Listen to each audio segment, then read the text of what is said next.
大家好，欢迎来到 K 线西游战法频道。昨天晚间美股出现了一个反弹动作啊，反弹幅度是0.39%。反弹之后呢，我们看到比特币在行情当中也企稳于27000点啊，目前是在27800点附近。行情走到这个位置上，我们看到比特币在比特币月，也就是本月10月份是比特币月嘛啊，在这个位置上，在10月1号就开始发动了突破了一个由上边线是白色线、下面线红色线啊，这个收敛三角形接近焦点的这个位置。变盘位置10月1日发动了突破行情，并且呢成功站上了28000点，但是在28000点这个位置附近，我们看到了一个切换到日线级别了啊，日线级别上压力位，这个压力位呢是多重压力位，首先呢是144均线和169均线啊，这两条均线构成了一个压力，同时呢也是日线级别啊。波谷连线连过来之后，在28000点构成了一个压力，所以呢，在短暂上冲之后，随着美股的调整，比特币也出现了一定的回踩。但在回踩过程当中，除了28000点的压力位之外呢，在下方我们看到的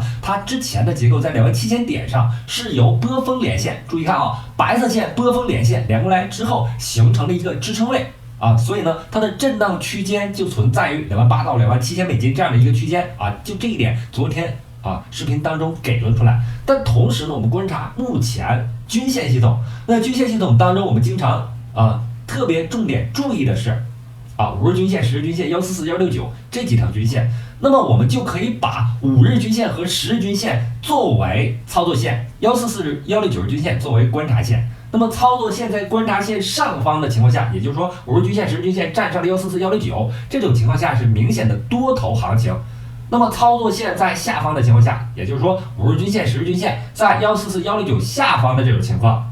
是非常明显的空头行情。但现在行情走到这个位置上，我们看到的是5日均线目前图上的粉色线和10日均线蓝色线正要上穿144和169均线这是一个趋势。所以呢，在短线趋势上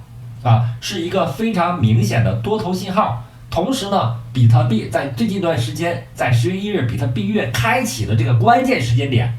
正式突破了前面行情当中由白色线波峰连线和红色线波谷连线构成的这个结构。同时呢，变盘的时间点也刚好是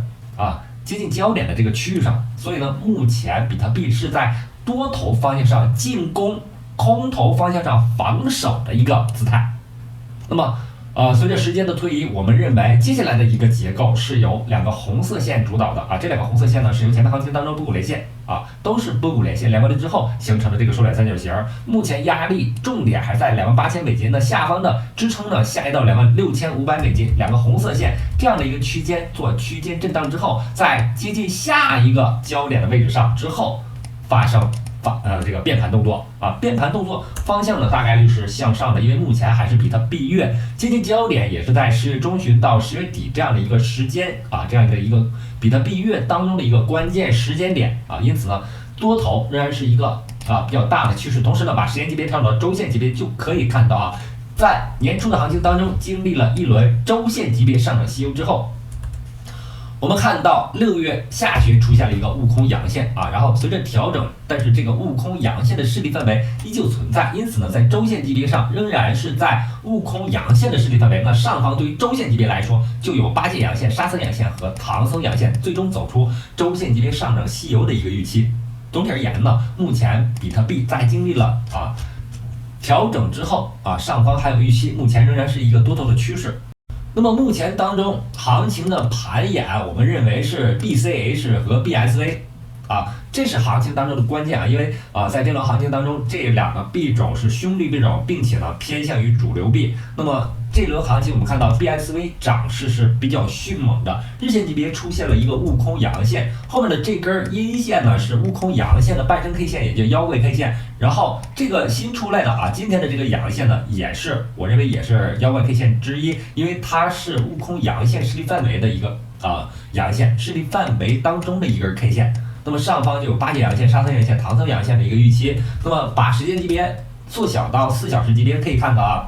BSV 的强势上涨呢，是经历了一个4小时级别上涨西游，然后两个4小时级别的阴线做调整。调整的过程当中，它是一个小时线级别下跌西游的调整，在4小时级别上就看到了两个阴线。小日线级别调整完成之后做收敛动作啊，这个收敛动作在未来我们会看到一个由波谷连线连过来之后和波峰连线连过来之后形成了一个收敛三角形，收敛三角形接近焦点的这个位置上发生变盘动作啊，这个非常类似于大饼的运行方式啊，但是这个里面我们看到日线级别上，我们在日线级别这个角度出发，日线级别上有悟空阳线之后，上方就有八剑阳线、上升阳线、唐僧阳线的一个预期整理沿。而言啊 ，BSV 是一个多头趋势。那么伴生币种 BCH 啊，它的兄弟币种 BCH 大太子呢，在行情当中啊，最近几个交易日也表现得非常漂亮。为什么这么说呢？因为我们看到在日线级别上涨期完成之后，329美金啊，它上线了美国一家交易所之后。突飞猛进，上涨到300美金上方，然后做日线级别下跌细流调整，然后形成结构之后啊，这个结构在近焦点的这个区域上发生变盘，首先是一轮下跌，下跌完成之后进行1次回补、2次回补、3次回补之后出现了一个突破，目前在227美金上方的 BCH 是一个多头的信号。为什么这么说呢？因为这个位置上是一个平台，平台在227美金跌破之后重新收回来，那么它是一个多头。表现的时刻，所以呢，把止损设置在227上方，目标位是在280美金，未来可能会在这样的一个震荡区间做横盘震荡，然后寻找机会做突破。同时呢，把时间级别调到周线级别，可以看到周线级别早在6月下旬就走出了一个悟空阳线和八剑阳线。八剑阳线走完之后，我们看到后面的震荡都从属于八剑阳线的势力范围。那么在突破周线级别的144均线、169均线、320美金以上的动作的话，就会看到上升阳线和唐僧阳线。总而言之呢 ，BCH 大太子是本轮行情当中最热门的币种之一。那么如果能够出现周线级别上升阳线、唐僧阳线，目标点位在500美金上方。同时呢 ，BCH 在牛市行情到来之后，我认为它的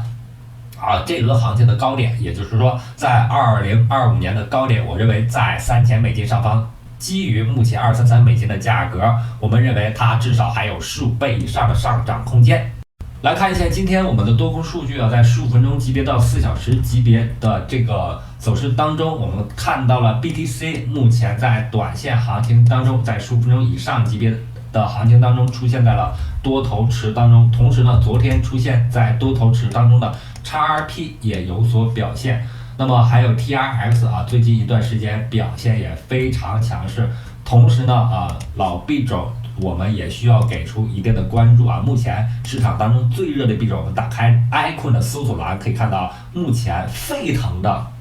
这个关注度达到沸腾的这个币种是 TRB。TRB 呢是本轮行情当中最热点的币种之一。那么在日线级别上，我们看到2轮日线级别上涨吸收之后，目前正在做4小时级别的调整，把时间级别这个切换到4小时级别，就可以看到4小时级别正在走悟空阴线和八剑阴线，下方有上升阴线、唐僧阴线的一个预期。那么下方4小时级别144均线和169均线正在上移 ，K 线呢4小时级别的 K 线呢正在下移。如果能够达到4小时级别144、169形成的一个支撑，是一个可以进场的位置。同时呢，基于 TRB 的强势，在未来周线级别上，我们认为 TRB 可能会有更好的一个表现动作。那么我们把 TRB 切到现货行情当中，切到 Binance 平台的现货，可以看到在日线和周线2个时间维度上，可以看到它有一个非常重要的关键性的一个位置，就是28美金。这个位置是一个平台，曾经发生了跌落动作，跌破之后呢，进入到对于这个 TRB 的一个黄金坑。然后目前行情当中，由于 TRB 的强势，已经站上了28美金，高点达到了67美金，所以呢，它出现一个超涨的超赢的现象。在这种现象过程当中，我们看到了周线级别上涨吸油。那么根据我们 K 线吸油战法周线级别上涨吸油之后，容易出现4小时级别到日线级别的调整。目前它已经调整了一个4小时级别的，等待日线级别有可能发生调整。那么在等待过程当中，我们需要有一个仓位，这个仓位是在144均线和169均线，也就是在40美金附近进场第一个仓位这个仓位是可以受到损失的。如果受到损失，那么我们就要耐心等待日线级别调整过程之后进行进场第2个仓位。那仓位控制很重要，根据我们 K 线吸收战法只有控制仓位，把握趋势，设置止损，才能获得趋势上的利润。那么好，今天的节目就到这里，非常感谢大家一直以来的支持和鼓励，希望大家能够订阅我的频道，感谢大家，再见。